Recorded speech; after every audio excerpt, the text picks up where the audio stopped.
NFL Week 3 is in the books. A awesome, fun week of NFL action. A team scored 70 points this week in the NFL. Can anyone, and I mean anyone, stop the Miami Dolphins? The Dallas Cowboys lost to the Arizona Cardinals? I did not have that on my bingo card. And of course, MINSHEW Mania is running wild. What's going on, BLV and NFL fans? It's Mitch here of TheBottomLineView, here to react, review, and rant about week number 3 in the NFL, this 2023 NFL season. Let's begin. But first, Gronk, spike that like button. Let me know in the comments your thoughts about week 3. What's your biggest takeaway about week number 3? And what's your biggest takeaway about your favorite team so far this season? Let's begin on Monday Night Football, which I just wrapped up, going live for both the Rams and the Bengals, the Philadelphia Eagles, and the Tampa Bay Buccaneers. The first game, the Philadelphia Eagles and the Tampa Bay Bucs. I thought this game would be lower scoring. I thought this game would be defensive. And it kind of was. But at the same time, I did not foresee a dominant, thorough performance by the Philadelphia Eagles. The Eagles had by far their best performance of the season versus Tampa Bay. They ran the ball. They possessed the ball. They really controlled this football game from pretty much front to back. You could immediately tell that the Eagles were the superior team. They were attacking an undermanned cornerback position of the Bucs with A.J. Brown all over the place, occasionally Devontae Smith. Jalen Hurts, I felt, had his best game of this NFL season, especially as a passer, making numerous big-time throws down the field. An absolute beauty for a touchdown that just went over the fingertip of Jamel Dean. Under pressure, getting hit on the move to Zacchaeus, I believe it was, for a touchdown. Hurts finished the day 23 for 37, 277. He did have 2 interceptions, but he had a touchdown. And I just felt like in the pocket, managing the pressure, big-time throws, outside the numbers. He was the best he's been this season. He's had some tough games against the Vikings, against the Patriots especially, but he showed up today on Monday night under the bright lights.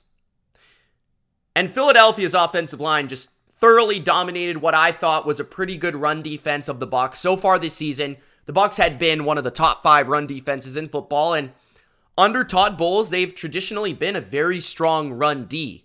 But the Eagles were just able to move them, maneuver them, open up holes like the Red Sea wherever they wanted, and it parted. And DeAndre Swift has really proven to be an absolute awesome addition for this football team. I think he's an upgrade over Miles Sanders. I think he's playing better ball right now than Miles Sanders played last year.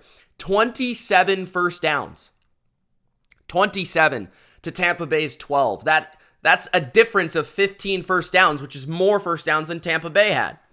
They had 12 rushing first downs to Tampa's 1. And that was really the difference in this game. The running game for both teams. Tampa couldn't really run the ball. Philadelphia has been the best run defense in football this year. And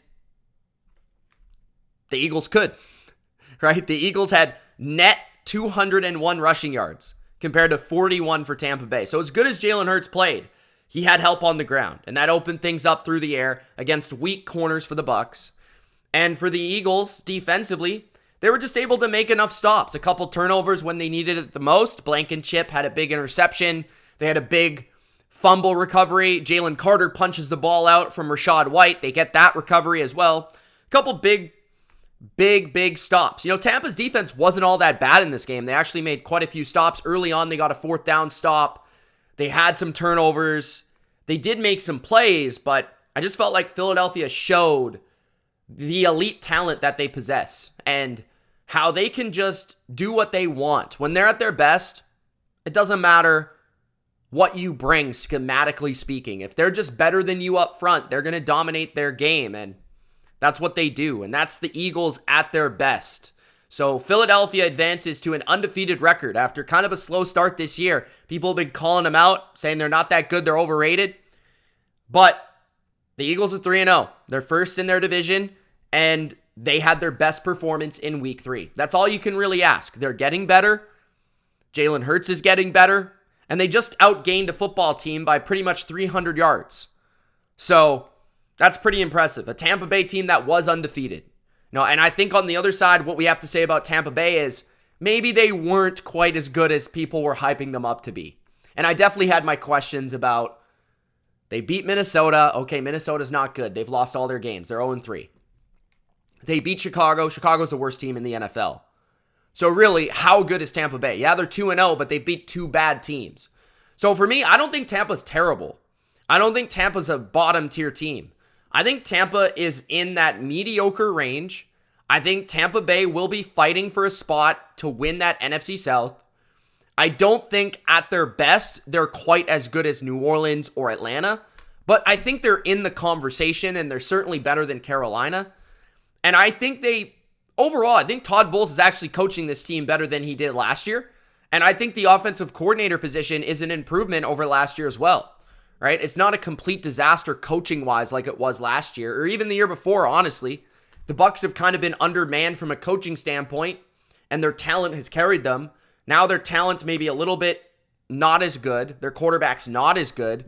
And the offense just wasn't able to sustain drives early. It allowed the Eagles to take control of this game, milk the clock, get first downs, control the game from there, get a lead. That's where Philadelphia wants to be. It was cruise control for Philadelphia tonight. A thorough victory, and a very impressive one at that. The other Monday Night Football game was a bit sloppier, a little less convincing. Cincinnati beats the Rams 19-16 in week 3 on Monday night. This one was really interesting because I felt like it was going to be a higher scoring game than it ended up being. And I apologize to those that may have bet the over for this game when I said I thought it would be an over. But one of the rare things I actually got wrong. I apologize, but you get some things wrong, and this one was one of them, I have to admit. Now, some of it was turnovers, but I didn't expect the pressure that Cincinnati got to really come to the LA offensive line. I mean, I know that Noteboom went out later in this game, and that really hurt the Rams. I mean, Trey Hendrickson just started destroying that backup left tackle, that poor man. He was taking his lunch money consistently in the second half, and the Bengals defense showed up in a big way. A lot of people are going to come out of this game saying, oh, Joe Burrow won a game. The Bengals are back. Jamar Chase had a huge game, and yeah, he did. And the Bengals looked more competent offensively, but I feel like this was about the Bengals defense getting back on track. This is a Rams offense that's been playing well. They lit up Seattle in Seattle, and they played pretty good against the 49ers. They did put up 23 at the end of the day, and to put up 20 plus against the Niners is a rare feat.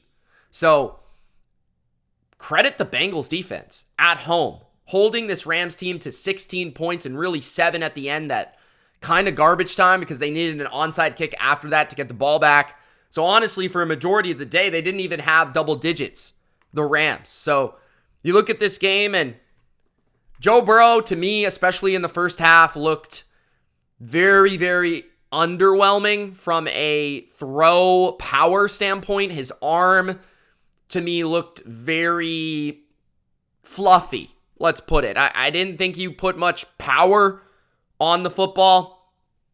He did go 26 for 49 in this game. 259 yards, 1 pick. He was sacked twice. His rating was 59.8, so that's not super impressive. But he was completing a lot of short passes early. He was getting some more explosive plays later in the game, mostly in the middle of the field. And pretty much whenever he needed a play, the Rams just couldn't cover Jamar Chase. Right? In the Super Bowl, they had Jalen Ramsey to at least slow him down. In this game, it was a Jamar Chase legacy game. We saw Jamar Chase say, he wasn't happy about the situation of Cincinnati being 0-2, wasn't happy about Joe Burrow, wasn't happy about the team. Jamar Chase stepped up and he carried this offense on his back. T. Higgins was dropping the ball. They couldn't really run it all that well. 19 for 65 isn't super impressive. They had moments. Joe Mixon picked up some clutch third down conversions and fourth down conversions and things of that nature, but it wasn't a consistent running game. 12 catches, 141 yards, 7 first downs for Jamar Chase. Just a thoroughly dominant performance by a wide receiver that said, you will not stop me on this day. 60 yards after catch for Jamar Chase. Tyler Boyd had 5 catches for 39 yards. He actually played a pretty good game in my opinion. But everyone else pretty much didn't do much. The Rams defense, I think they did decent for what they have from a talent standpoint. Aaron Donald had a couple really big plays in this game. The coverage was feisty at times. I think they played the Bengals the right way. But they just, at times it's just like we couldn't cover Jamar Chase. That's really what it came down to in a lot of these areas. And the game basically came down to the Bengals could get pressure, the Rams couldn't get consistent pressure, and that was the difference. And then ultimately, the way I look at this end of this game, it was absolutely putrid clock management by Sean McVay. Putrid. So he wastes 2 timeouts for no reason. 2 timeouts in the second half he wastes, basically to save delay of games and things of that nature, and even just to get the right play. Sometimes he's wasting a timeout in the second half in a close game. Hate that. I'd rather just take the 5-yard penalty at the end of the day, because this game is going to come down to I need a comeback. I need those timeouts. So you don't have to rely on an onside kick, because onside kicks nowadays don't work. I don't know what to tell you. It's like the same efficiency in Madden. They don't work. It's less than 5%, I feel like. So I look at that clock management. There's 6 minutes left in the game, and you only have 1 timeout left, and you don't go for it on 4th and 5 at your own 30-yard line. I understand it's your own 30-yard line. You're not winning that game. As soon as Sean McVay punted the ball and decided to punt that ball, the game was over. They were losing by 10 points, 19-9, with 6 minutes left and 2 stoppages, the timeout and the 2-minute warning. There was no chance for the Rams to win that game if they did not go for it. They had to go for it on 4th and 5. It's not like 4th and 5's 4th and 15. Maybe on 4th and 15, you consider punting and then you get a quick stop, a 3 and out, and you get the ball back. Maybe that's a good idea. But on 4th and 5, you have to go for it. I don't care that it's in your own side of the 50. You have to go for that because you're not going to stop the clock. And then they get the ball back eventually, down 19-9. I want to say it was with 4 minutes left, something to that degree. And this team was so lackluster with the clock management. They're not stopping the clock. They're not running out of bounds. Tutu Atwell doesn't run out of bounds. Tyler Higbee catches the ball, doesn't run out of bounds. They're nonchalant. They take until 1 minute left in the game to score a touchdown. They wasted 3 minutes on a touchdown drive when they're losing by 2 touchdowns. They didn't call a timeout. They wasted so much time. I mean, Sean McVay, I forgot about this. The Bengals were running the ball on purpose, and the Rams were stopping them for a gain of 1, a gain of 2, a loss, whatever, right? 3 straight runs, right? And the Rams aren't stopping the clock. They're not calling timeout. They're just letting 40 seconds tick. You've got to stop the clock there. You have to at some point. So for me, Sean McVay, so bad in these clock management situations. So terrible at wasting timeouts. I mean, he is a guy like Kyle Shanahan who gets criticized for that. He made Kyle Shanahan look good in those situations, or Andy Reid look good in those situations. Those guys aren't very good in those situations. My goodness, Sean McVay, that was so much malpractice. I mean, you should be seriously concerned about how you manage games and manage comebacks. You're never going to come back if that's the way you approach it. I mean, my goodness, that was just so hard to watch. I was screaming timeout on my live stream. Can somebody please get a clock management coach to Sean McVay? It's becoming embarrassing, okay? Let's move on to Sunday Night Football.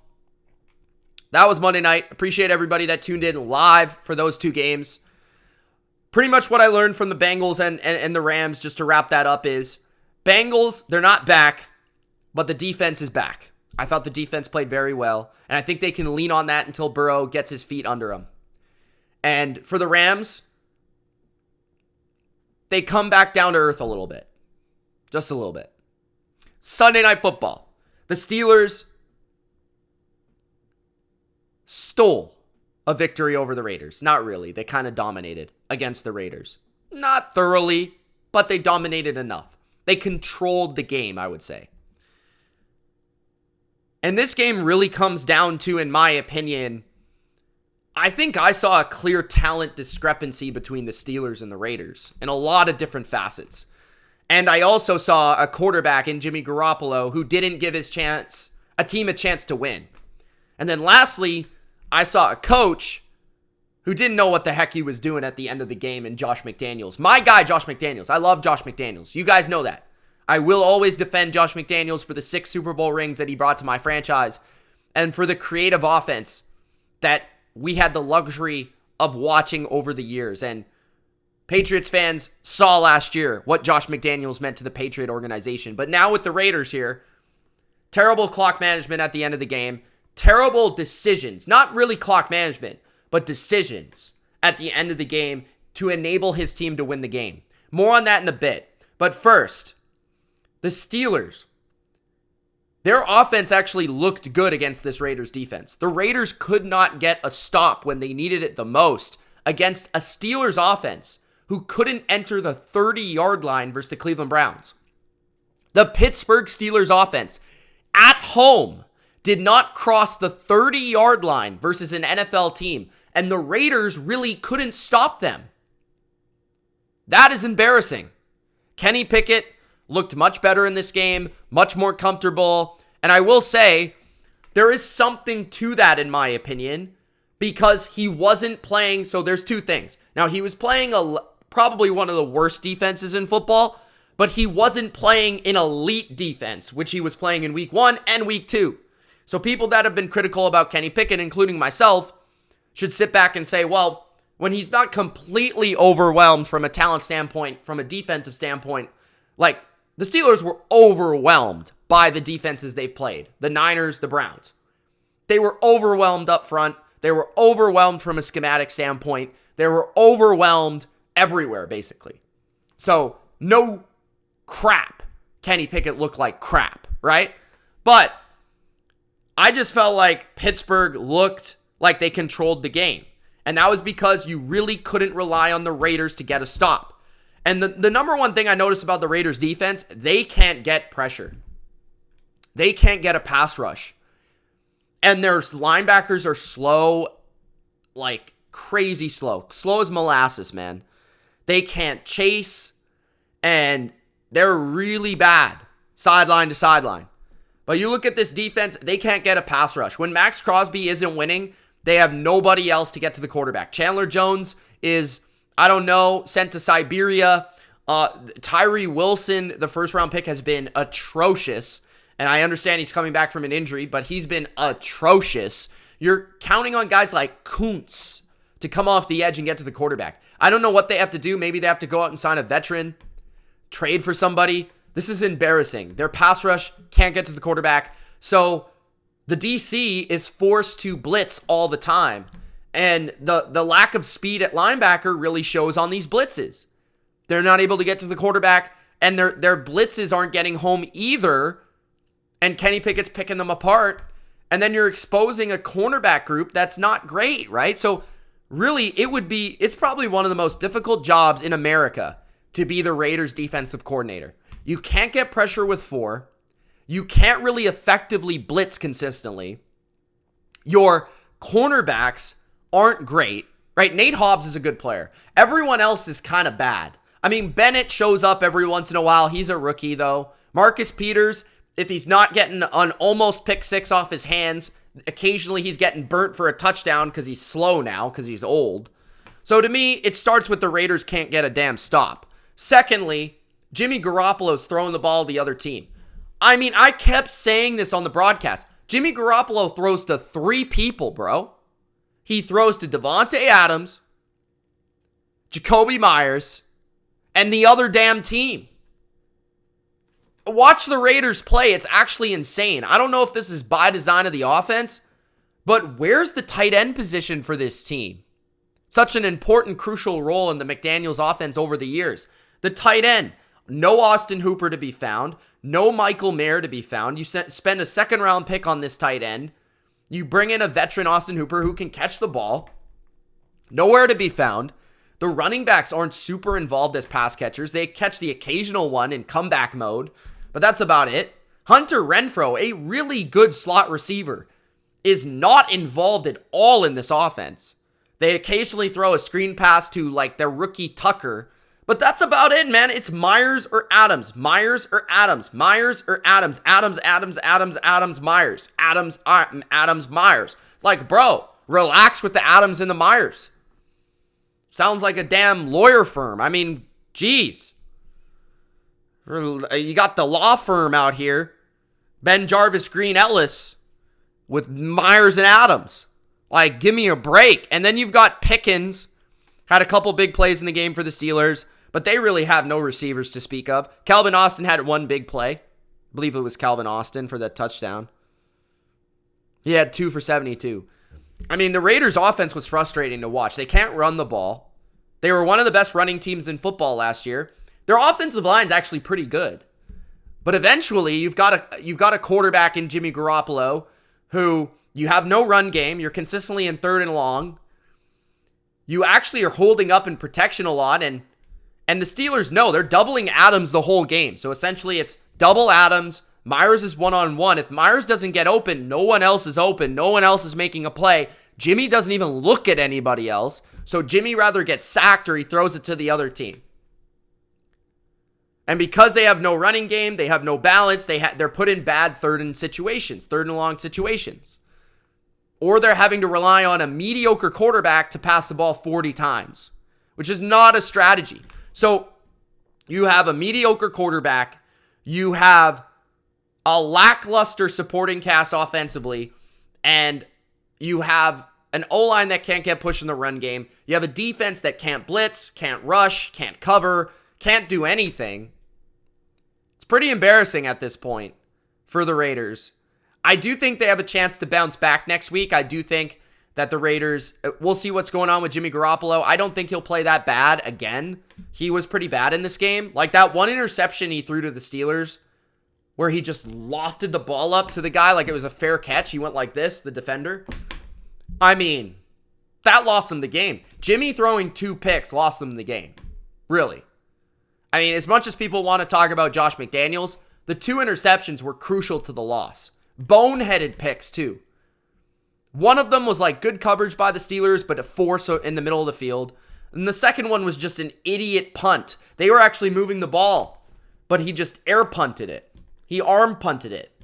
So that was a frustrating watch for me. It felt like the Raiders early could have taken control of that game. They went up 7-0, a ballsy call by McDaniels on 4th down and 1. They go play action, Devontae Adams scores. And then from there on out, the Steelers like blanked them until the end of the game. And then the end of the game, this is where I think people are getting it wrong, right? I think the Raiders should have gone for the field goal earlier in the 4th quarter to make it a 13-point game. So it was, I think it was 23-7, something like that, for the Steelers with 13 minutes left, I want to say. And the Raiders decided to go for it instead of kicking an easy field goal where they would have made it a 13-point game with 13 minutes left in the game. Instead, they go for it and they don't get it. It was like a 4th and 5 or something. If they just kick a field goal there, at the end of the game, it's basically you're going for the win for a touchdown and you win the game. So the decision-making process for McDaniels to play aggressive early in the 4th quarter and conservative late in the 4th quarter was backwards. You've got to still pick up points until you're forced to go for the win. And that's where I think he got it wrong. If he kicks that field goal early, they're right in that game to the very end, to the point where it's a 1-possession game. Jimmy's got the ball at the 15-yard line, and they're going in to score, and you rather make that 4th down or you don't, instead of having that decision where, well, it's an 8-point game. Do I pick up the field goal instead of the 2-point conversion, and I can try and get the ball back with a defensive stop. Instead of having that mindset, you're already in the mindset of, we need a touchdown because we kicked the field goal earlier and we didn't go for it. So to me, it was just getting a little too antsy early on. Later on, I totally agree with everyone.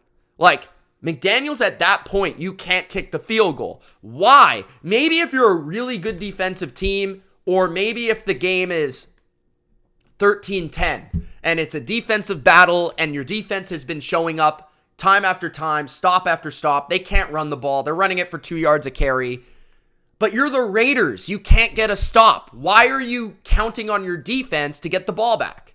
Like, maybe in that scenario, if you're a really good defensive team, you count on your defense, you call your timeouts, you get the ball back, and you try to go for the win from there. Maybe. But even then, here's the thing. If you get stopped, they have the ball inside their 10-yard line, and you're still able to get a better punt from there. And even if you score, right? So let's say you score and you get stopped on the 2-point. Then you're only down 2 points, right? I think that was the score. Yeah. So they needed 8, right? So they score 6. You're down 2. Well, then you just need a field goal if your defense gets a stop to win the game. You don't even need a field goal to tie. It's to win the game. So either way, that McDaniels decision was a costly, idiotic decision. Like, I love Josh McDaniels. That was stupid. He should have gone for the touchdown and the 2 regardless, because so many different ways that works out. Rather, he doesn't get a touchdown at all. He doesn't get the 2 at all. He gets stopped. Well, then the Steelers are deep in their territory, right? Or you get the touchdown, you don't get the 2, you have a chance for a field goal if you get a stop. Or you get the 2, you get the touchdown, the game is tied. So, in all 3 scenarios, it was a bad mistake. I just found that really fascinating because I don't think enough people talk about those scenarios enough. And this stat came up. The Raiders are the only NFL team to attempt a field goal in the last 3 minutes of the fourth quarter when down by exactly 8 points with less than 5 yards to go for a first down/touchdown since the 2-point conversion was adopted in 1994. So that speaks to how rare that decision was. And funny enough, it almost felt like a Belichick-like decision because I've seen him do similar things before. But I think Belichick would have known that situation a bit better, which is disappointing from Josh McDaniels. Let's move to the Sunday football during the day. I want to talk about one quarterback and one quarterback only. An absolute stud named Stroud. CJ Stroud is a stud. And I told you he would be a stud. CJ Stroud, and I will say it as many times as I have to say it, should have gone first overall to the Carolina Panthers. And I think Carolina Panthers fans are already regretting the decision of Bryce Young. I'm going to say that again. Carolina Panthers fans know in their gut, in their heart, deep in their soul, that they should have picked CJ Stroud. After they've seen just 2 or 3 games, they know the Panthers should have picked CJ Stroud. And I'm going to say this right here, and it's a prediction, and it's bold. CJ Stroud, again, like I thought, will have the better career than Bryce Young in the NFL. And everything I've seen from CJ Stroud so far this season has been thoroughly, and I mean thoroughly impressive. I did not expect him to be this good right away. I was really high on CJ Stroud. He was my number 1 quarterback. He was my first overall pick. If I was the Panthers, I would have pounded the table. They like to keep pounding. I would have pounded that table for CJ Stroud. Absolutely phenomenal against Jacksonville this Sunday, and has been phenomenal all year. You look at what he did. 20 for 30, 280 yards, 9.3 yards per attempt, 2 touchdowns, a 118 passer rating, outplaying Trevor Lawrence, who went 27 for 40, 279, 1 touchdown, 1 pick in the game. 400 yards nearly for the Texans in this game. 11 first downs passing.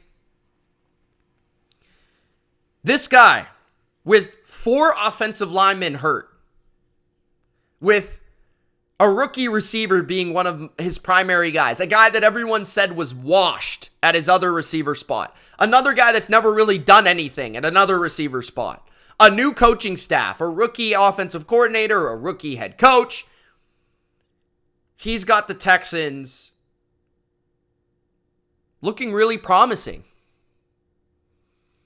When you watch CJ Stroud, what really impresses me is his composure in the pocket, his movement in the pocket, his accuracy, his precision passes at the intermediate level, especially in the middle of the field, but also outside the numbers. And these are all things I brought up when scouting CJ Stroud. Like, you guys can go back to my CJ Stroud videos and see what I said. Like, this stuff, I thought it wouldn't happen. Like, I'm not trying to pat myself on the back here in terms of, like, I didn't think he would be this good this fast. I didn't think he would be making these throws in the NFL in year 1 that he was making at Ohio State. Like, you basically, like, especially considering Ohio State had dominant receivers at the college level. Dominant. Right? Guys that are open, guys that create separation, guys that win 50-50 balls. A lot of that at Ohio State definitely was true. Like, they had great receivers. They were making plays. But this is what it is about CJ Stroud. His accuracy. His fundamentals. Like, I go back to what I said before about quarterbacks, and this is what I believe about scouting quarterbacks in today's NFL. The first thing you need to know about quarterbacks in terms of, is this guy going to be good in the NFL or not, is simply their mechanics. If a quarterback is good mechanically and consistent mechanically and puts the ball where he wants to put the ball consistently, he will be at least a serviceable NFL quarterback. The best quarterbacks of all time were accurate, did have good arms. But why is that? People overlook why a guy is accurate. It's not because he takes the ball and he just throws it to a spot where he wants to put it. It's because he knows the ball is going to go there, because his mechanics are perfected. He has perfected his mechanics. CJ Stroud has perfect mechanics for the way he throws the football. Every guy has subtle differences. Not everyone's Tom Brady. Not everyone throws it like Aaron Rodgers in terms of their mechanics, and they're both separate and different, but they both get the ball perfectly to where they want to go. And CJ Stroud, he showed that off at the combine. He showed that off on his tape. The ball goes where CJ Stroud wants the ball to go every single time. On purpose. With command. Right? There's a lot of quarterbacks. We've seen Deshaun Watson this year. Sometimes the ball goes where he wants it. Sometimes it doesn't. It's because his mechanics are messed up. The feet are messed up. Right? So, CJ Stroud is just deadly with accuracy because of his anticipation of where he wants the ball to go and his mechanics. And then within his mechanics, he's so good at keeping a perfect, stature in the pocket, manipulating the pocket, keeping his eyes downfield, perfect pocket mobility. You watch this guy with a bad offensive line, and people were worried about it. He's more athletic than I think people gave him credit for. He's moving better than people gave him credit for. He's actually scrambling better than people gave him credit for. He has a really good arm, and he's putting the ball everywhere on the field perfectly, inside, outside, down the field, underneath, getting rid of the ball, learning how to not take sacks. I mean, you don't see a lot of quarterbacks at this level as a rookie. And keep in mind, CJ Stroud is not an old guy either. Like, this is not a guy that's like an older rookie, right? Look at what he's been able to do He has already had 121 attempts, 78 completions. He has already thrown in 3 games in the NFL 121 times. NFL teams don't trust rookie quarterbacks to throw the ball 121 times. It doesn't matter if they're winning the games or losing the games. Even if they're getting killed in a lot of games, just look at Justin Fields in Chicago. They will not allow a young quarterback to throw the ball 121 times. That just speaks to how much of a stud CJ Stroud is. They believe from the beginning to the end, in neutral game script or down or up, that CJ Stroud with the ball in his right arm is the best way and the best approach to win a football game. 906 yards so far this year. That's an average of 302 yards per game, guys, as a rookie. You know how hard that is to do? 300 yards in an NFL game? I mean, and then you've got 4 touchdowns, 0 interceptions. 20 plus throws, 11. His passer rating, 98. As a rookie, on pace right now to have one of the best rookie seasons we've seen. It's only been 3 games. But man, this guy is playing at a very high level. And it's on the Texans, right? CJ Stroud didn't land on the Niners. He didn't land on the Chiefs. He didn't land even in a place like Cleveland. He's on the Texans. Right? So the excuses of Bryce Young or the excuses of Justin Fields or the excuses of whoever, right? Sure. The Texans have kind of good receivers. Nico Collins, Tank Dell, Robert Woods, maybe better than we thought. Okay? Probably better than a few teams in the NFL, probably about 6 or 7. Certainly better than my team. But other than the receivers being not horrible, the O-line's been pretty bad and beat up. The defense has been pretty bad, honestly, like from a point standpoint. I know they've played admirably, but not great. So, Stroud is a stud. And then we look on the other side of things, and the Jacksonville Jags. What a disappointing football team. What an absolute disaster so far this season. They're 1-2, and really when you watch that Colts game, and I watched it twice, and I was telling people like, guys, the Jags weren't that impressive in that game. Like, they could have lost that game quite easily. So, the Jags have been bad. And, yeah, they had a blocked field goal. Yeah, they had a fumble. They missed a field goal. Yeah, they had some drops in the game. Yeah, their defense has been inconsistent like a roller coaster. They played great against the Chiefs. They didn't play that well against the Colts, but they made timely stops. And against the Texans, they weren't atrocious, right? Their special teams allowed a touchdown to Andrew Beck, a fullback. Oh my goodness, that was like Dan Connolly 2.0, except he actually scored a damn touchdown. That was incredible, by the way. I couldn't believe that one. But I think it all goes back to whether and this is the funny thing right now. Nobody will be critical of Trevor Lawrence. Not one person. I haven't heard a single person be critical of Trevor Lawrence. Was Trevor Lawrence bad in this game? No, he wasn't bad. But everyone's looking for some other excuse of the defense, or Calvin Ridley dropped the ball, or the kicker, or Andrew Beck couldn't be stopped by the special teams, or the offensive line's injured, or Press Taylor's a bad play caller. Anything other than Trevor Lawrence isn't playing as good as he should. Trevor Lawrence is not playing to the level expected. Trevor Lawrence is regressing. Trevor Lawrence isn't coming through in the clutch. Trevor Lawrence lost to a rookie quarterback with no offensive line, a worse receiving core than his, a worse defense than his, a worse coach than his. What's the excuse? When you look at it that way, what's the excuse? For me, it's like everyone's going to give a pass to Trevor Lawrence. He played bad against the Chiefs. He played bad against the Texans. He's the reason this team's 1-2. Yeah, they had drops. Great. Every guy has drops. It happens. Right? Trevor Lawrence has not played well this year. He's played terrible. In fact, he is not the quarterback we thought he was. And I was sipping the Kool-Aid late last season into this season. CJ Stroud might already be the best quarterback in this division. I'm dead serious. He might be. Trevor Lawrence, you watch the highlights. Go to the NFL YouTube highlights of Jacksonville and Houston and count how many times there is a passing game highlight by Trevor Lawrence. Count the amount of times there was actually an impressive play made by Trevor Lawrence in that highlight package. Go and watch. Might take a while. Just pointing it out.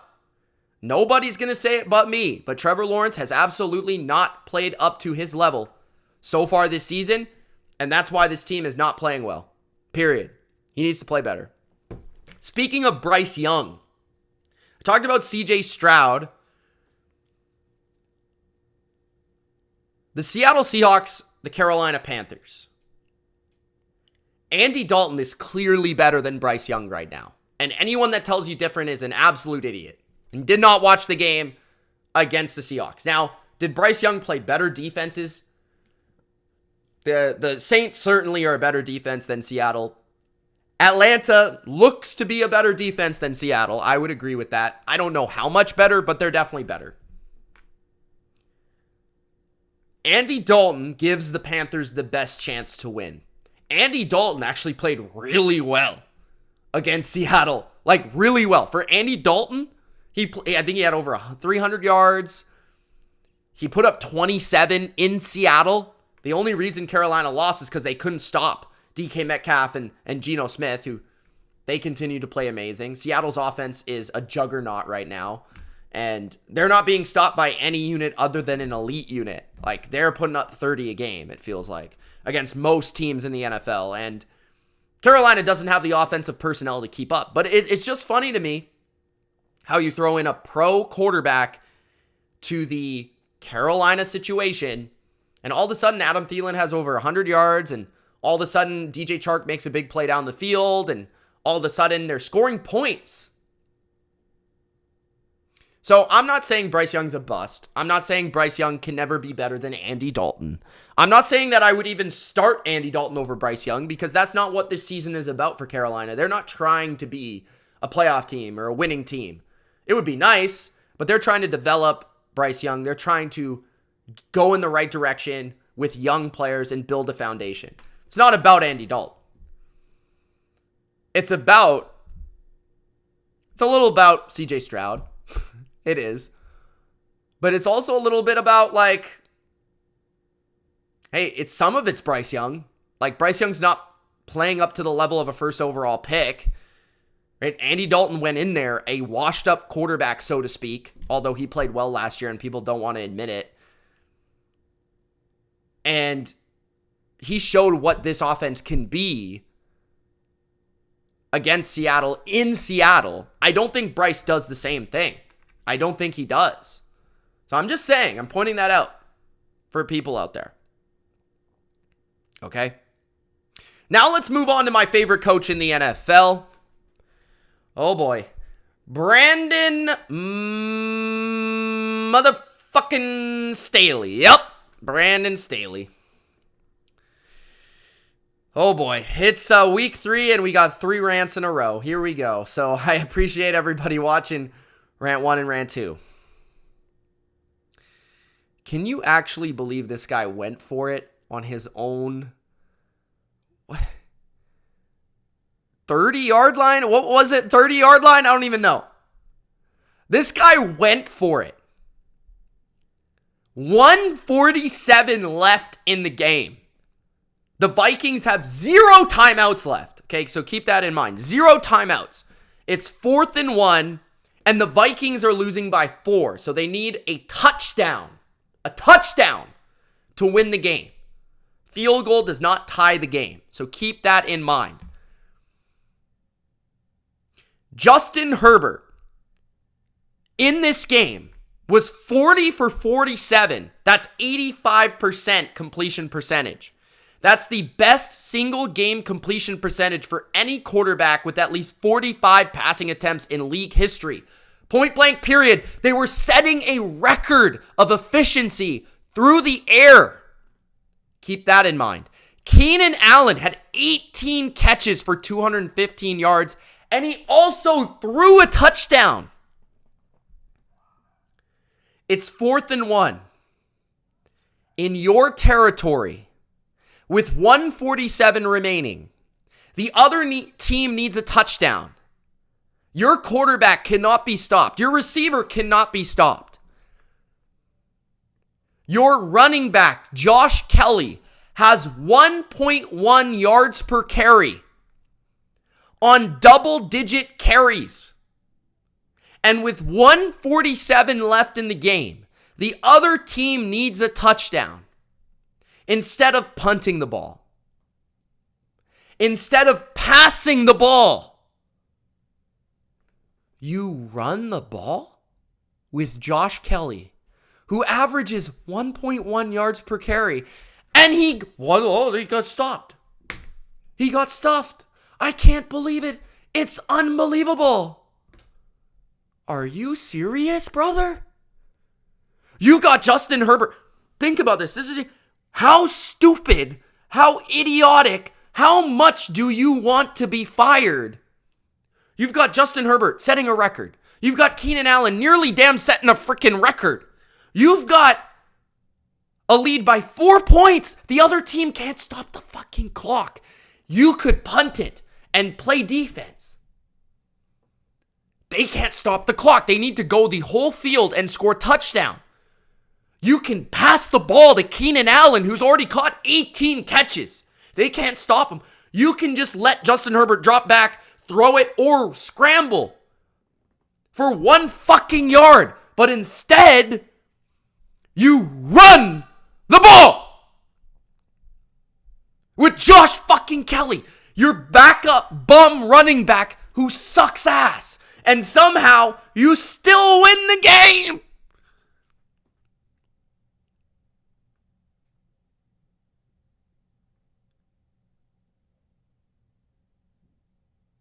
I mean, it's unbelievable. This guy is unbelievable. The worst coach in the NFL. It's not even close. And then they lose Mike Williams for the year. Karma, because Mike Williams played in that game last year where they would have beat Jacksonville if Mike Williams plays in the playoffs.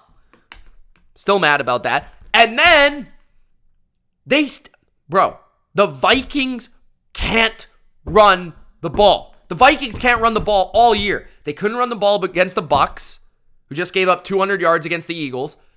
They couldn't run the ball against the Eagles.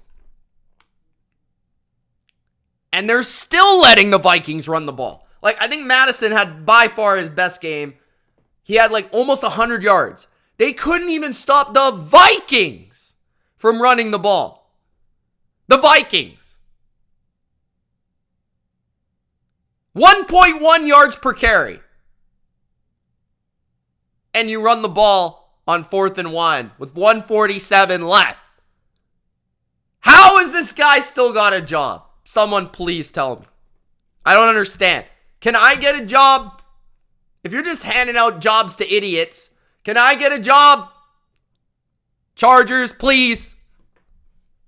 I'll be the quarterback coach. Hey, Herbert, throw the ball. He'll still complete it.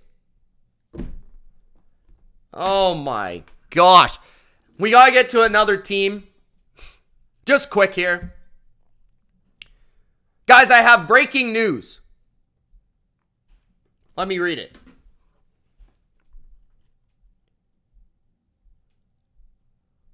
The Buffalo Bills on Monday, September 25th at 10 p.m. Pacific time are still good at football. Breaking news. The Buffalo Bills are still good. It is shocking. Wow. The Bills, yeah, they lost to the Jets. Oh my goodness. Oh my God, I can't believe it. They lost to the Jets. They lost to the Jets last year with Zach Wilson. They lost to the Jets. The Bills respond. They whoop the Raiders at home.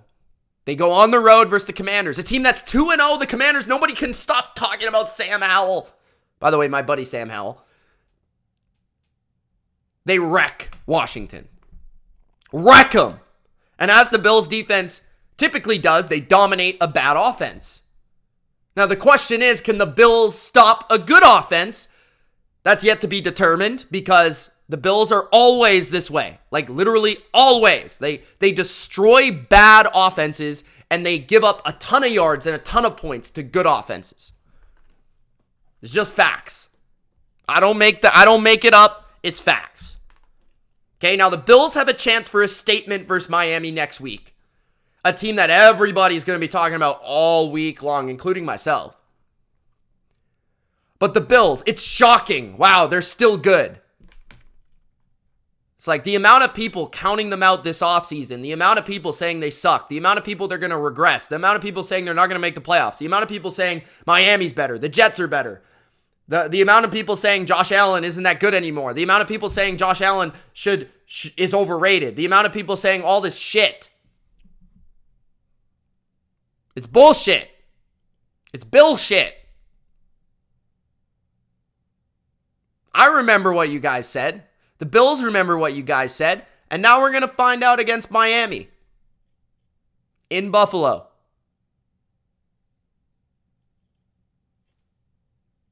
What are you going to say if they win? Everyone's favorite team, the Miami Dolphins, who everybody said is better than the Bills. Everybody said the Bills aren't that good.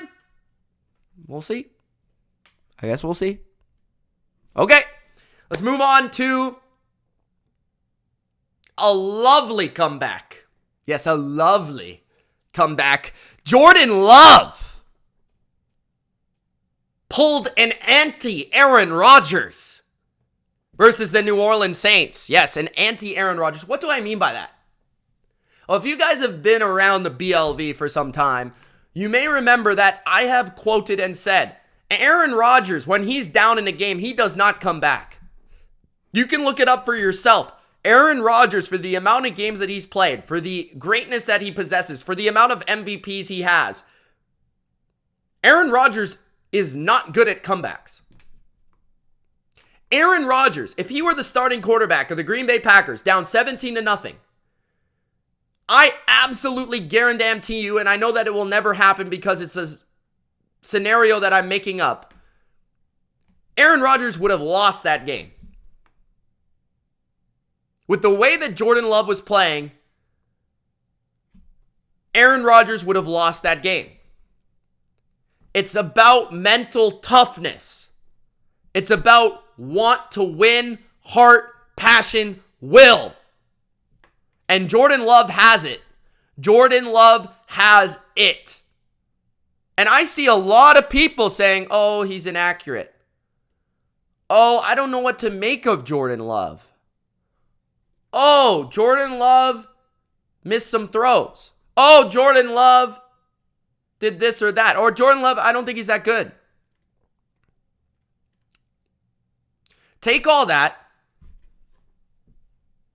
gather it up, right?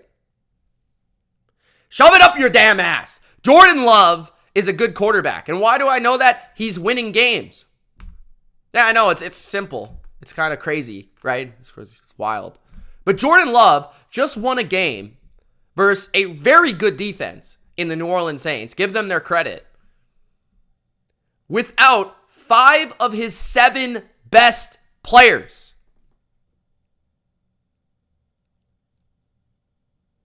They did not have Christian Watson, their number 1 wide receiver. And keep in mind, this was a comeback win. So he didn't have Christian Watson to throw to in the fourth quarter. They didn't have Aaron Jones, their best offensive playmaker. One of the best running backs in the NFL. They didn't have their left tackle to protect him in the fourth quarter, David Bakhtiari, an all-pro player. They didn't have an all-pro caliber left guard, an Elton Jenkins, to protect him in the fourth quarter, to come back. They didn't have their best corner, one of the best in football, Jair Alexander. That's 5 of their best players. The only guys that I left out are Kenny Clark and Rashawn Gary. Those are probably their 7 best players. and they beat the Saints. Down 17-0. Jordan Love showed heart. I don't care what the stat line is. Here's the difference between me and you. Here's the difference between Rodgers fans and Brady fans. I will take the win. I don't care how it comes. I don't care if it's 35-34, 48-47. I don't care if it's 3-0. If the quarterback's playing like ass to begin the game, which Jordan Love was not playing that well, he wasn't playing that bad. I think more of it was about the Saints being a good defense, locking up the Packers receivers, which anyone with eyeballs could actually see. Defending the run fairly well to the point where Jordan Love doesn't have anyone. Guys, this guy's got Romeo Doubs, who's he's a number 3, maybe a number 2 receiver in the NFL. He has a rookie tight end. He has 2 rookie number 2 and number 3 receivers. He doesn't have his left tackle. He doesn't have his left guard. He's playing Marshawn Lattimore, Tyrann Mathieu, Demario Davis, Cameron Jordan. I mean, like, what? What? Of course he's not playing that well. His coach is drawing up trick plays that are making him fall in the grass. I mean, I don't know what to tell you. Of course he's not playing that well in the first half. The defense, the Packers, I thought they played lights out. Give them a lot of credit. I mean, a lot of people, Saints fans, are going to say, oh, Derek Carr. Derek Carr scored 1 touchdown. They scored 1 touchdown. There was a punt return, and the touchdown was off the 4th down conversion, which gave them a short field. They did nothing on offense the whole day with Derek Carr. Nothing. All they were doing was getting sacked by Rashawn Gary. So give me a break, okay? Jameis Winston did pretty much the equivalent of Derek Carr. Nothing, okay? But back to Jordan Love. So Jordan Love found the mustard in his bones. He found the heart. He found the soul. He found the passion. He found the persistence. He found the testicular fortitude to come through in the 4th quarter with clutch throw after clutch throws, clutch scramble after clutch scramble. Did you see that 2-point conversion? I mean, that was like unbelievable. So for me, Jordan Love is legit, man. Stop it. Stop it. Once he gets his actual players back, and once this team actually gets their actual players back, and Matt LaFleur, good win, buddy. Good win. I've been critical of you in the past. That was a phenomenal win. Good job. I heard something about you like passing John Madden for home victory win percentage. Congratulations, bro. Phenomenal. Great job. This team has a great culture. I love how the defense is playing. I love how they're flying around. I thought they did a good job against the run this week compared to last week. I thought their pass rush looked phenomenal. Rashawn Gary continues to improve. Kenny Clark blew up a couple drives by himself. No Alexander. You've got guys like Valentine, I've never even heard of, off the street, rookies, defending Chris Olave, who's making one-hand catches out of his ass. I mean, great win. Shout out to Jimmy Graham for the touchdown, by the way. Always love seeing Jimmy Graham out there. Derek Carr, he'll be fine eventually. That injury might linger throughout the year, though, which will hurt the Saints. I think definitely Winston is a downgrade from Carr, but Winston should be a guy that he started a lot of games. He does have a lot of talent. Like, this is a guy that can manage some games, can win some games, can make some throws. Like, it shouldn't be disastrous for the Saints, especially with the combination of Taysom Hill and Jameis making plays at quarterback for them. But, like, man, the Packers are legit good. Like, I think people need to understand this. If they get Watson, if they get Aaron Jones, if they get their offensive line back, if, like, they get Alexander, like, this team fully healthy, which we haven't seen yet, which is 2-1 without those guys, they're going to be good. Like, I could see them going to the divisional round this year. I'm not exaggerating. This is what I really think. Like, I understand it was a comeback win. I understand they got dominated for a half. It happens. Okay? Jordan Love's got something. He's got it. Like, he's got the luster, bro. I'm trying to tell you, the luster of Love is real. Okay? Let's move on to the Miami Dolphins putting up 70. Let me repeat that. 70 points. 7-0. Clean your ears out. 70. Did you just hear me?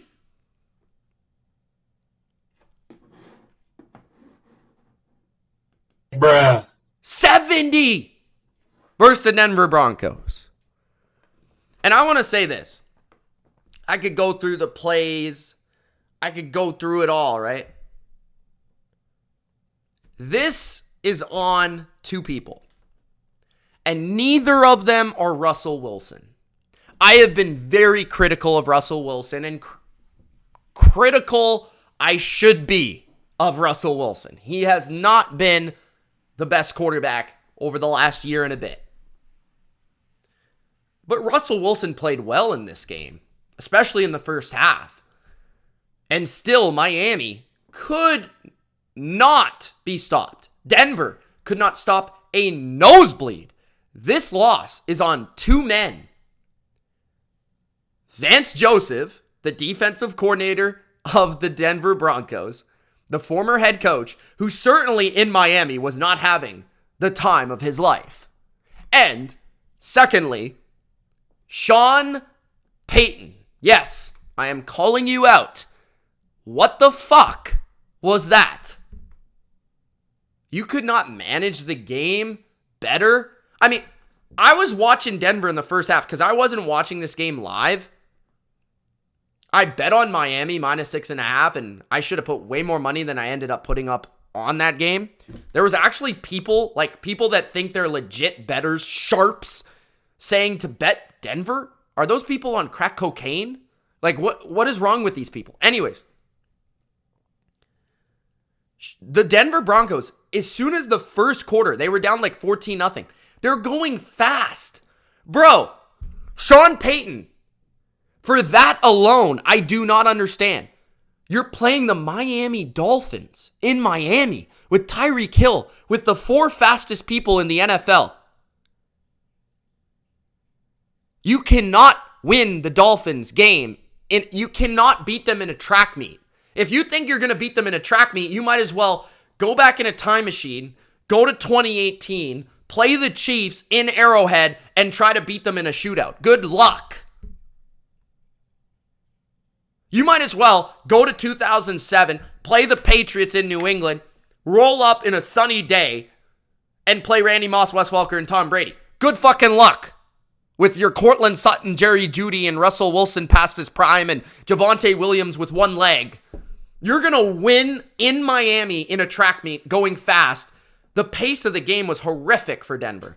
They didn't try to slow the game down. They didn't try to milk the clock. They didn't try to let their defense adjust and get a breather. They were just like, oh, we're going to go fast. We're going to hurry up. Like, what the fuck are you doing? Like, what is this? You want 70 points to be scored on your ass? Like, what? And then defensively, you can't just go over to Vance Joseph, who's probably got his head in his ass, and say, hey, Vance, can we just play like what New England did? Like, put 3 safeties back? Can we just do that? One thing I have said, or I've noticed, teams should start rushing 3 against Miami. I'm throwing that out there. Teams should rather start blitzing or rushing 3 against Miami. No in between. No 5, no 4, 3 or blitz.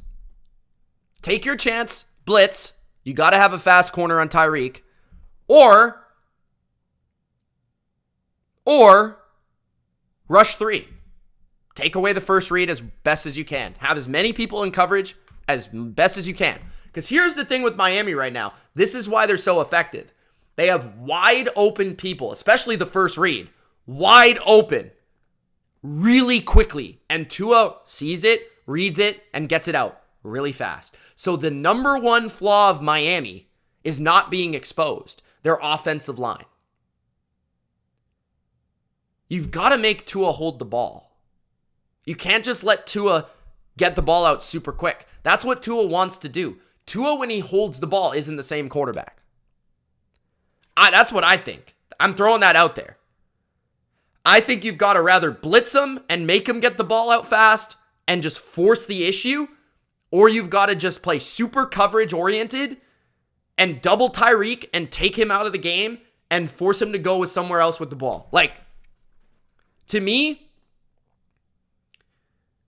that was one of the worst defensive performances I've ever seen in my life. They couldn't tackle to save their life. I think they missed like 20 tackles in this game. There was plays where Devin Achane had guys like on their face in the dirt, like 3 of them at one time. Tyreek Hill, first play of the game, separates like third play of the game, I think it was.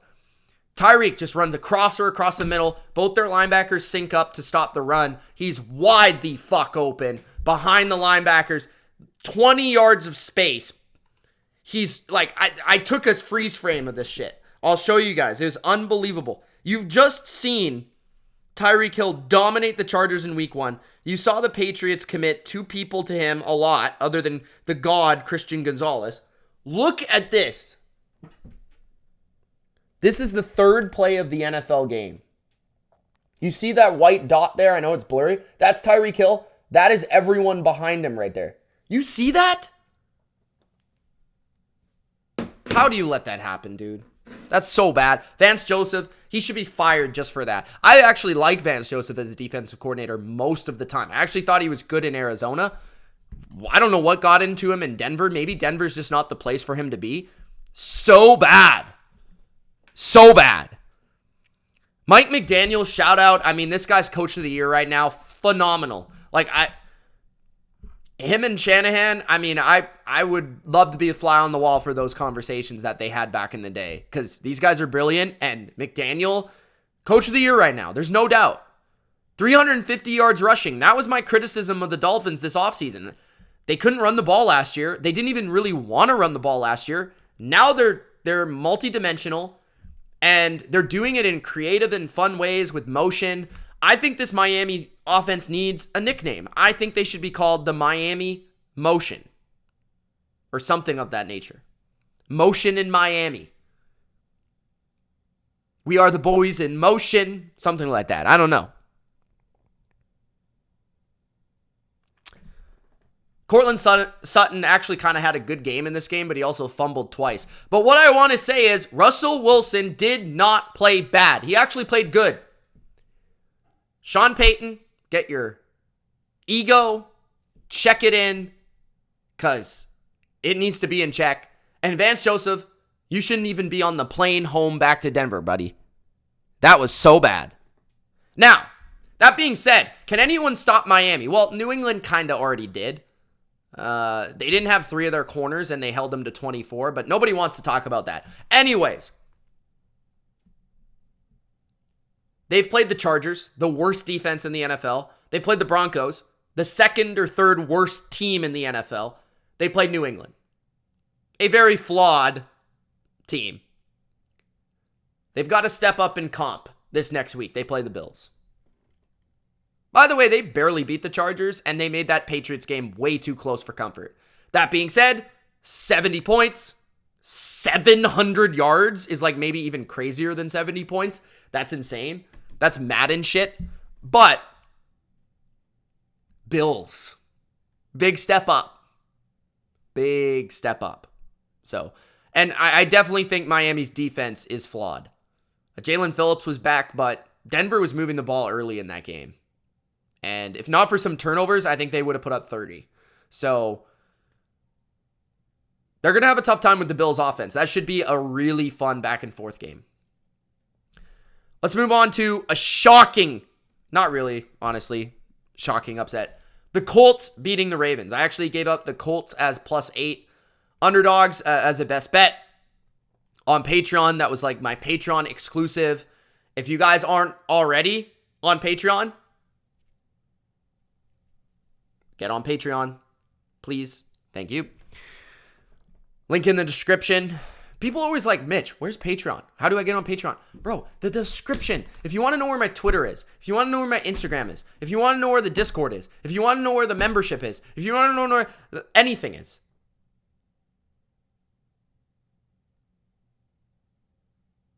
the description. Okay, anyways. The Colts. MINSHEW Mania strikes again. 22-19 in overtime. There were some shocking features of this game, but my biggest takeaway of this game when I went back and watched it is this was definitely a little bit fluky for the Indianapolis Colts. But I think just the thing that I said about this game was the Ravens have so many injuries.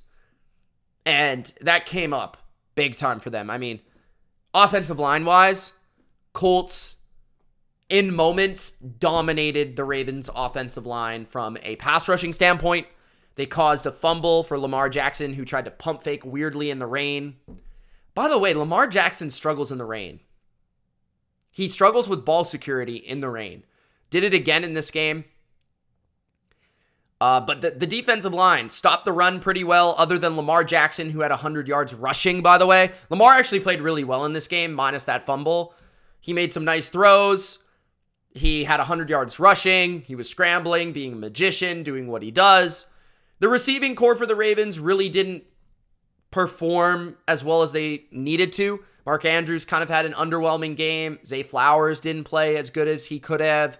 Nelson Aguilar is Nelson Aguilar, so I don't really want to get too mad at him, but like, it was okay. But like, the Ravens, they didn't run the ball as well as they should have or want to.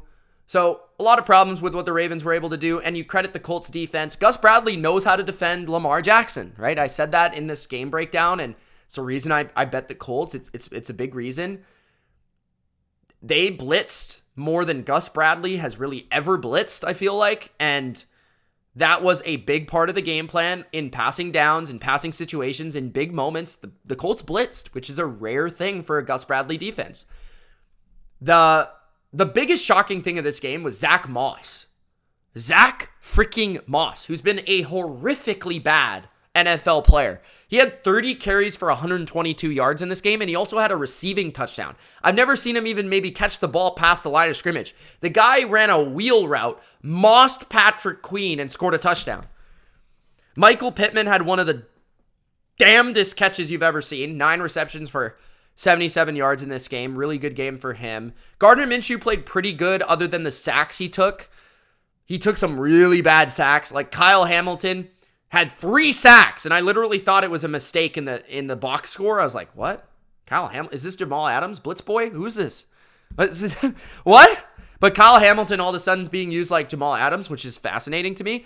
The Ravens also blitzed a lot against Minshew. So a lot of blitzing in this game. And the Ravens, this is why I say it was a bit fluky. One, there was a terrible pass interference missed call on Zay Flowers that probably would have allowed the Ravens to win the game. Justin Tucker actually missed a field goal for the win. The Ravens fumbled twice, including one in their basically red zone, like one within their 15-yard line where the Colts cashed in on it, and then one in the Colts red zone where Kenyon Drake fumbled. So you take away basically 2 scores from the Ravens. You take away a field goal, another turnover. So like, right. So just like, and Matt Gay, the kicker of the Colts, was 5 for 5. And I think 4 of them were from 50 yards in the rain. Like, how many times do all those things take place? Now, Gardner Minshew, I actually felt like if Anthony Richardson plays this game, they probably don't win. Like, Gardner Minshew, as much as he took some sacks, he made some really nice big-time throws when they needed it. Like, and Richardson's been a little inconsistent as a passer with his accuracy and his precision and his timing. And Minshew's better in that regard right now, so I feel like, yeah, maybe Richardson and the Colts still win, but I felt like Minshew, definitely they weren't, like, missing Richardson. I'll say that much. But the biggest shock was Zach Moss running all over the Ravens. I mean, I did not see that coming. As much as I thought the Colts would hang in this game and maybe even win the game, which ultimately they did, it was pretty fluky. Not going to lie. And the Ravens don't like the rain. I'll say that. I'll also say this. The Colts are better than I gave them credit for, and I apologize for that, Party Parth. Okay, I hope you're listening to this right now so that you don't have to keep messaging me on Discord about, oh, you thought the Colts would suck. And then the Ravens. They need to get healthy, because if they're not healthy, this team is not anywhere near where they want to be. They're more of an average team than they are a really good team. A healthy Ravens team smokes the Colts. Like, they smoke them. They would have beat them by double digits. Right? But a non-healthy Ravens team, not it. So they need some guys back. A shocking upset was the Cardinals crushing, and that wasn't a fart, that was my arm. The Cardinals crushed the Cowboys' hearts on Sunday, and as it was unfolding, I almost like, I could believe it, but I couldn't believe it, you know what I mean? Like, I've seen games like this before, like, a game that comes to mind for me is the Patriots losing to Peyton Hillis and the Cleveland Browns in 2010. The Patriots went 14-2 that year, but it was like one of those games where like everything went right for the Browns. and it was like shocking how dominant a bad team was over a good team. This is what it reminds me of. The Cardinals like didn't just like get lucky and fluky against the Cowboys. They like thoroughly dominated the Cowboys. Like, that being said, the Cowboys still had a really good shot to win at the end. They just couldn't score in the red zone like throughout the fourth quarter, which cost them the game. But yes, Dallas had self-inflicted wounds, right? 13 penalties in the game. 3 of their offensive linemen were missing, so that certainly didn't help, especially with the offensive line injuries and penalties to basically be an exclamation point to those injuries. But the Cardinals had the most yards per play that the Cowboys have allowed in 6 years or 7 years since 2016. This was the highest yards per play a team has had. The Arizona freaking 2023 Cardinals, one of the least talented rosters I've ever seen on paper, had the highest yards per play against a Cowboys team defense since 2016. Unbelievable. The Cardinals were running the ball all over the Cowboys. They couldn't stop it. Especially that weak side, mostly away from Trevor Lawrence, they were running the ball. Josh Dobbs actually looked good, and early on I noticed they were just attacking Bland the whole time.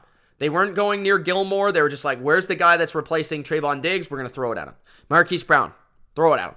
We'll come back, curl. We're just going to throw it at him every third down. And the Cowboys, this was a brilliant game plan by Jonathan Gannon. The Cowboys only had 8 possessions in the game. How do you upset a team? You limit the game. I'm a lacrosse coach. How do you upset a team? You limit the amount of time they have the ball. You don't make mistakes. Right?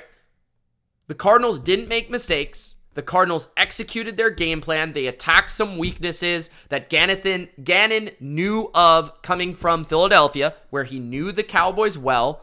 And the Cardinals are a weird team because they have so many unknown players that it's hard to scout them, and it's hard to know what their bread and butter is. Like, what are they? What do they do? How do we defend it? How do we attack them? Because there's so many players that nobody's ever heard of, and their schemes are kind of different. Their new coaching staff. So it is a weird team to play. But the Cardinals play their asses off. The Cardinals play hard. And I've got to say, a guy that I've made fun of, Jonathan Gannon has done a great job so far.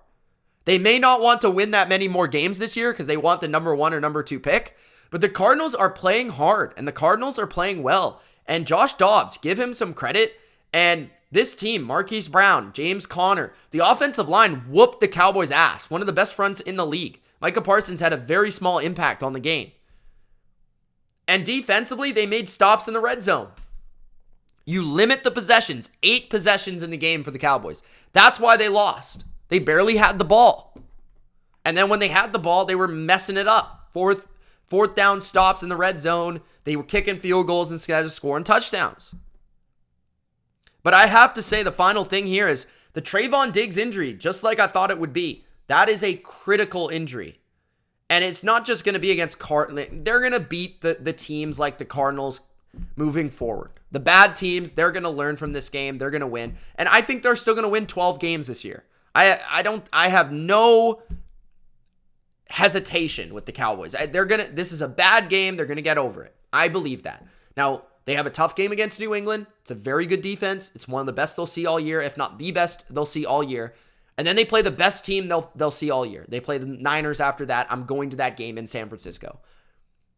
They better not overlook New England and look ahead to San Francisco, because if they do, they'll lose to Belichick. It will happen. So, the Cowboys, they'll be fine. But the Trevon Diggs thing might kill their Super Bowl hopes.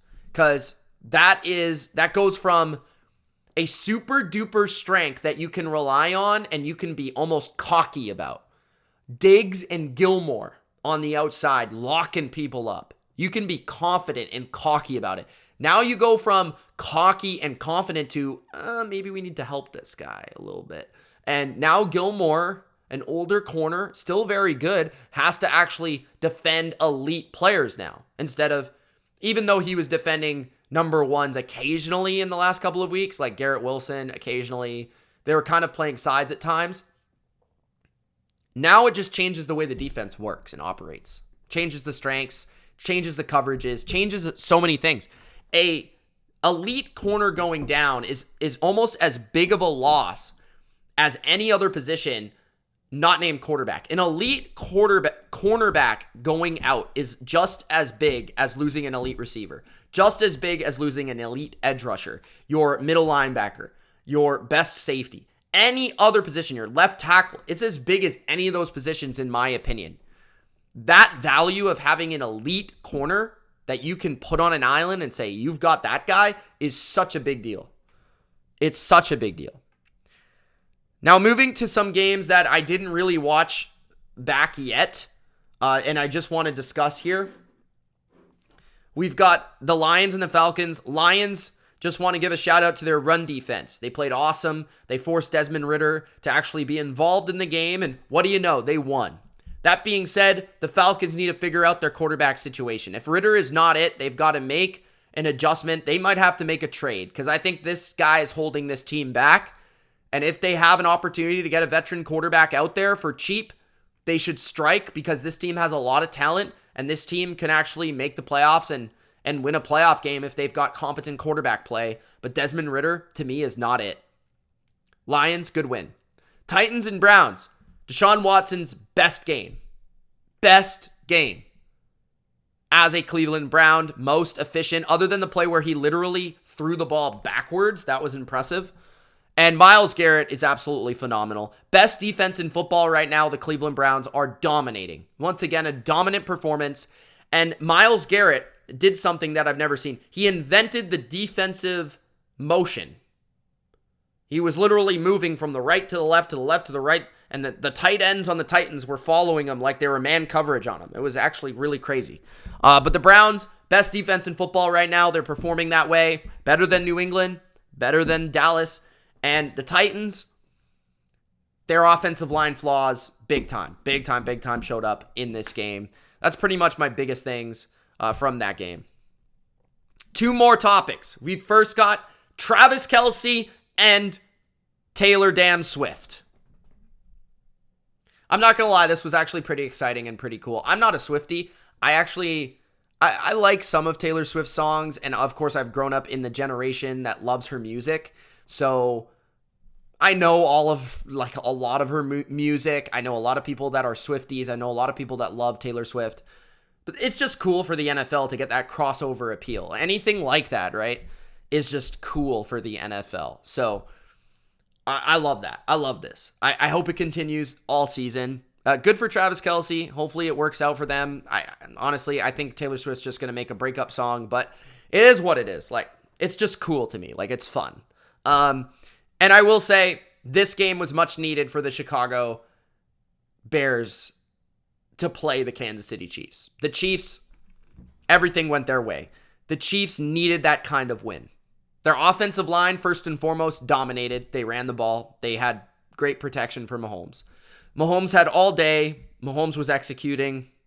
He was accurate. He was efficient. He was consistent. The creative play calling was very much there from Andy Reid. Jerick McKinnon got involved a lot more. Pacheco was running the rock. Rashee Rice, I think he scored. Kelce scored. Patrick looked comfortable in rhythm. That's big key to see. The defense dominated once again, and they're stringing together dominant performances. They're a top 10 defense in football right now. They are. And the final thing I will say about this game is Bears fans, haters, people that said I'm an idiot. Can we finally admit, please, that Justin Fields sucks? Please. This is the last time I will ask. The last time. I'm just going to not talk about the guy for the rest of the season because I don't think the Bears are ever going to come up again. Please. Please. Just admit Justin Fields sucks. Thank you. And the last topic, we must talk about the New England Patriots recap, week number 3 edition. For the 15th time. 5 plus 5 plus 5. The Patriots beat the New York Jets. I don't care how it comes, baby. Just beat those Jets. I love it because the Jets fans were so excited about this season. Aaron Rodgers, the savior. The Jets were going to be this great team, better than New England. New England beats the Jets again. And honestly, I feel bad for Zach Wilson. Like, Zach Wilson, he can't play at the NFL level. Like, he's not a starter. He's at least, at the very best, he's a backup. Like, he holds on the ball too long. He has no confidence. Like, the coaching staff, the offense, the receivers, like, nobody has confidence in him, which hurts the team and hurts the product of the team and hurts their ability to win games. Like, Robert Saleh says, we're sticking with Zach Wilson because he's the best chance we got to win. He isn't simply because the team doesn't believe in him. Like, honestly, like, he's probably more talented than the guy you could get off the street, but maybe that guy would actually give a spark to this team, this roster, this offense, this defense. Because Zach the team just doesn't believe in him. And yeah, he's got a strong arm, and yeah, he can move around, and he's trying to survive behind arguably the worst offensive line in the league, and the receiving core is not good. Like, this is the thing about the Jets, guys. And I said this after week 1. I said, I wish Aaron Rodgers would have played this year because I wanted people to see that the Jets still wouldn't have been that good. Because the offensive line is shit. They can't block. Wilson actually can avoid some tacklers. Rodgers at this point in his career wouldn't have been able to. Their run game is crap. Their receiving core, other than Garrett Wilson, can't get open. Like Alan Lazard, Randall Cobb, locked up city. I barely even saw Mecole Hardman. Is he healthy? Like, why isn't he playing? Like, get some speed on the field. Get some other receivers on the field. Randall Cobb is dust. Alan Lazard's slower than me running backwards. I mean, Tyler Conklin's the slowest tight end in football. Garrett Wilson's the only guy that can get open, and the Patriots just stuck Christian Gonzalez on him and said, good day.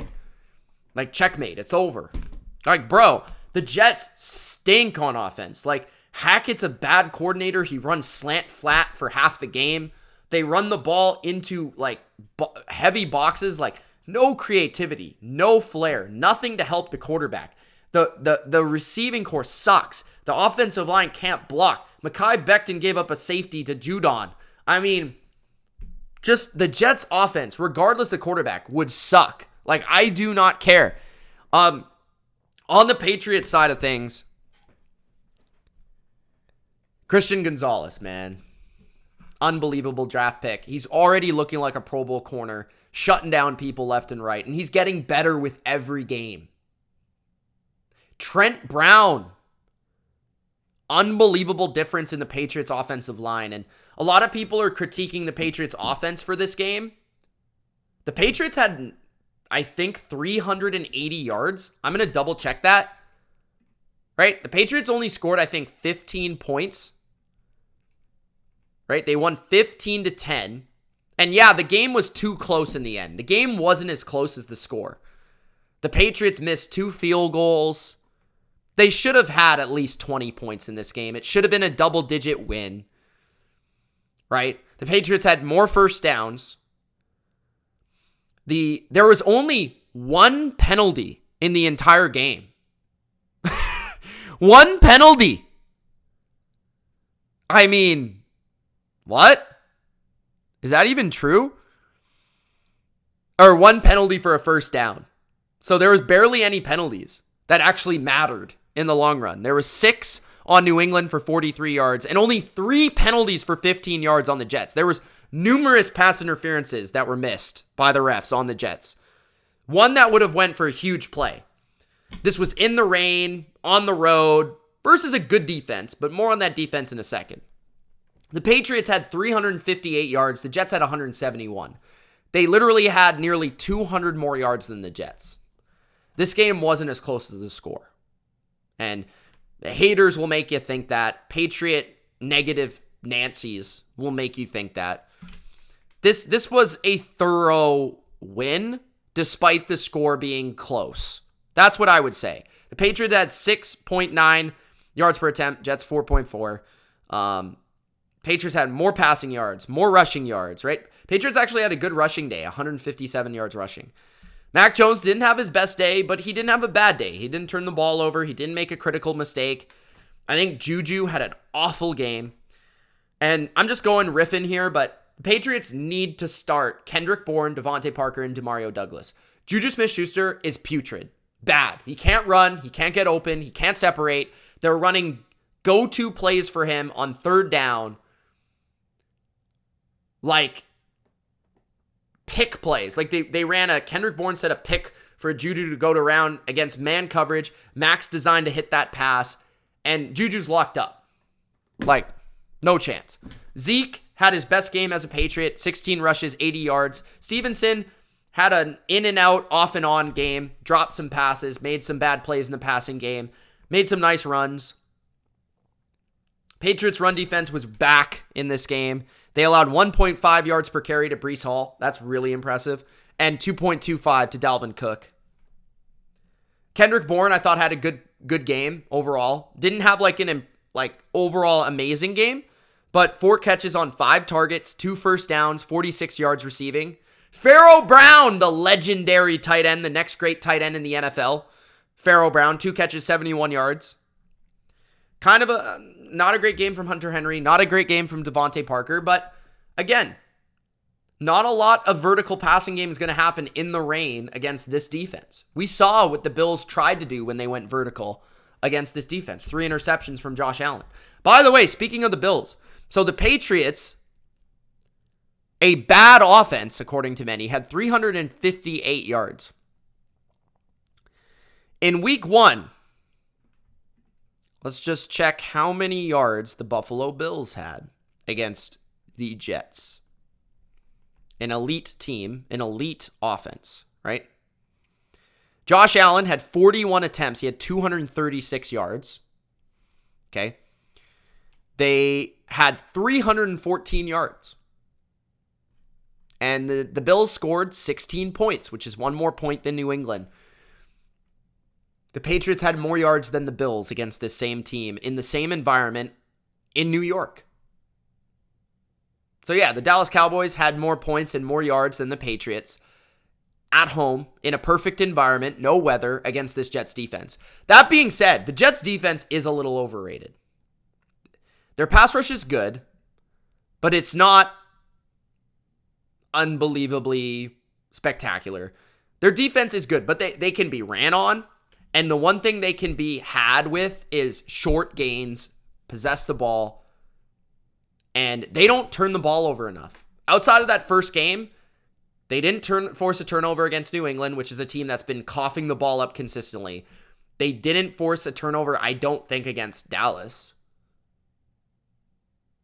They need to force turnovers. They need to stop giving up so many yards. So the Jets defense to me is a little overrated. But New England, people, I saw after the game, people were like, oh, our offense. The final note is that the Patriots offensive line played their best game. And that's all I wanted to see. It was against arguably the best pass rush they've played as well. Right? They were putrid against a Miami pass rush that was average. Without Jalen Phillips, their best pass rush. They were putrid. Trent Brown had the best grade of any offensive lineman this week, and I think he's the highest graded tackle in the NFL. He makes a lot of difference.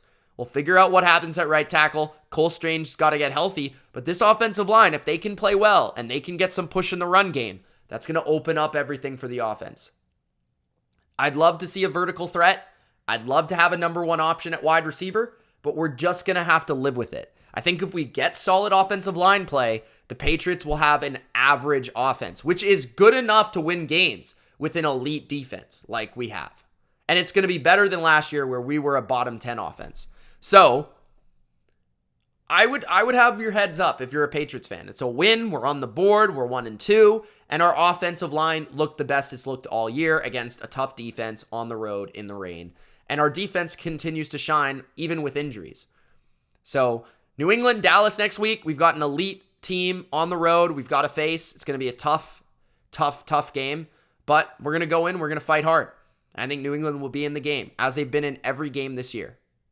So that is my week 3 review and recap and rants. I know it was a long one, but appreciate you watching. It's Mitch, and we'll see you for the next video. Love you guys. Peace.